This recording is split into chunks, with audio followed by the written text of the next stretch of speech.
Hello बच्चों। हमारा प्रश्न है, अभिकथन है कि नाइट्रो यौगिक में लौह छीलन HCl और भाप की उपस्थिति में अपचयन के लिए कम HCl की आवश्यकता होती है और कारण है अभिक्रिया में बना FeCl2 जल अपघटन द्वारा HCl देता है। 5 ऑप्शन है, पांचों में से बताना है कि कौन सा सही उत्तर होगा।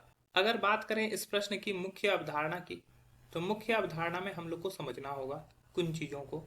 जैसे हमारे पास दिया हुआ है लौह छीलन। लौह छीलन का मतलब हो गया कि लोहे के छोटे छोटे कण, मतलब कि Fe।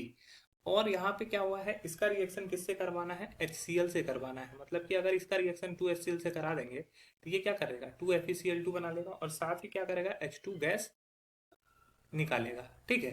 तो Fe यहाँ पे ऑक्सीडेशन स्टेट इसका 0 था और यहाँ पे क्या हो गया, +2 हो गया। मतलब कि इसका ऑक्सीकरण हुआ। ठीक है। जिसका ऑक्सीकरण होता है वो क्या होता है, एक अपचायक की तरह कार्य करता है। ठीक है।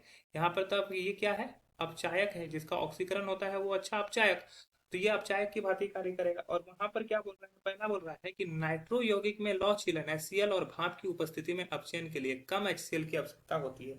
तो ये बिल्कुल सही दिया हुआ है। ठीक है।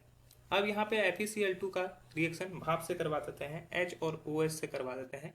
तो ये रिएक्शन करने के फलस्वरूप क्या होगा, ये FeO में कन्वर्ट कर देगा और 2HCl बनाएगा। तो यहाँ पर 2HCl दे रहा है। तो बोल रहा है कि नाइट्रो में लौह छीलन HCl और भाप की उपस्थिति में अपचयन के लिए कम HCl की आवश्यकता होती है। ये बिल्कुल सही है। क्यों? क्योंकि वो HCl खुद ब खुद बनाता है। तो ये स्टेटमेंट सही है। बोला अभिक्रिया में बना FeCl2 जल अपघटन द्वारा HCl देता है।